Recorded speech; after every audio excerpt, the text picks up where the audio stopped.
Maintenant, je vais attirer votre attention sur l'unité habituellement utilisée pour parler de la surface. Alors, sur des petites surfaces comme ce que vous êtes en train d'observer, on va utiliser pour mesure le centimètre. OK? Sur un centimètre, un carré d'un centimètre sur un centimètre, on appelle ça un centimètre carré. C'est-à-dire, c'est la surface contenue dans un carré qui ferait 1 cm de côté. Tout le monde me suit? Bien. Si j'utilise ça comme unité de base et que je veux voir combien il y a de centimètres carrés à l'intérieur de cette croix, je vais compter en pavage combien de cette unité-là je fais rentrer dedans. Donc, je vais déjà les déterminer. Ça, j'ai le droit de le faire. Et je compte 1 cm carré, 2 cm carrés, 3 cm carrés, 4 cm carrés et 5 cm carrés. Tout le monde me suit? Ok. Maintenant, on va regarder la figure B. Je peux effectivement repasser sur les traits pour faire apparaître l'unité et qu'elle soit plus facilement visualisable. Hop là.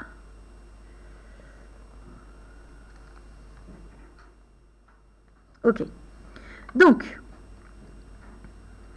1, 2, 3, 4, 5, 6, 7, 8, 9, 10, 11, 12. 12 cm carrés. Je fais rentrer dans cette figure B 12 fois cette unité-là. Tout le monde me suit? Bien. Alors, ça fonctionne avec les centimètres carrés exactement comme avec les petits carreaux, sauf que là, on lui a donné un nom. C'est plus U ou U1 ou voilà, c'est 1 cm carré. Et ça marche aussi pour que l'on soit tous d'accord. Si je fais une coupure comme ça, j'obtiens le demi-centimètre carré plus un demi-centimètre carré, ça fait 1 cm carré complet. Ce centimètre carré, il peut être coupé en diagonale, il peut être coupé verticalement, horizontalement et dans l'autre diagonale. Ça marche? Donc vous allez me dire combien il y a de centimètres carrés là-dedans et combien il y a de centimètres carrés là-dedans.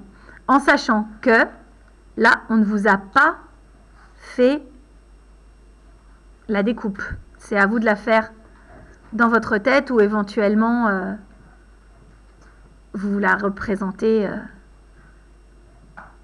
en imaginant. Ça marche? Oui ou pas?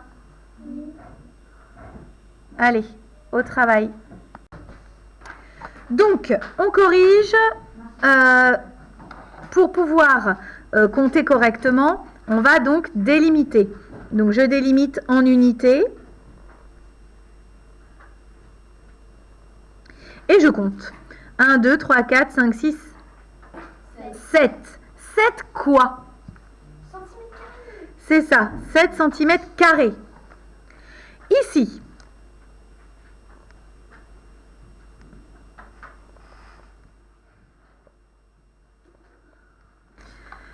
des complètes, on va en avoir 1, 2, 3, 4, 5, 6.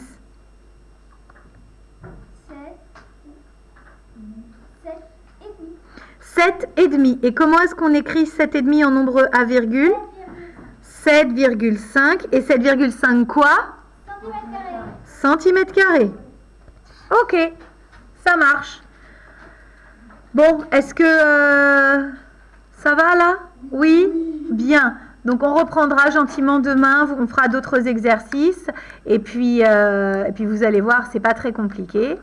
Hein, une fois qu'on a compris que c'est par le pavage qu'on obtient la valeur d'une surface, et qu'on peut avoir soit des unités qui ne sont pas nommées, qu'on appelle U, soit une vraie unité officielle qu'on appelle le centimètre carré, mais il existe aussi le millimètre carré, il existe aussi le mètre carré. En général, par exemple, quand je veux prendre la surface de mur ou la surface d'un sol dans une pièce, je vais être en mètres carrés, bien sûr, en mètres carrés exactement.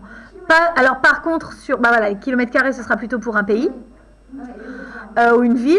On sera plutôt dans les surfaces agricoles, les surfaces de champs. On n'appelle pas vraiment des hectomètres carrés, on va parler d'hectares ou de ar.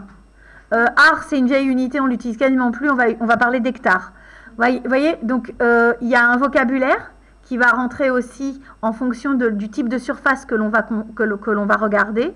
Mais effectivement, tout petit, c'est millimètres carrés. Un cahier, une feuille, une figure, centimètres carrés. Ensuite, une pièce en mètres carrés. Et puis voilà, les surfaces agricoles, on va être en hectares. Et sur une ville, un pays, on passe au kilomètre carré. Ok ? J'espère que pour tout le monde c'est clair. Je vais tout de suite de ce pas télécharger les dernières vidéos. Et nous cet après-midi, on va terminer en faisant du sport, si le temps nous le permet. Et puis voilà, donc au plus tard, à demain. Au revoir. À demain.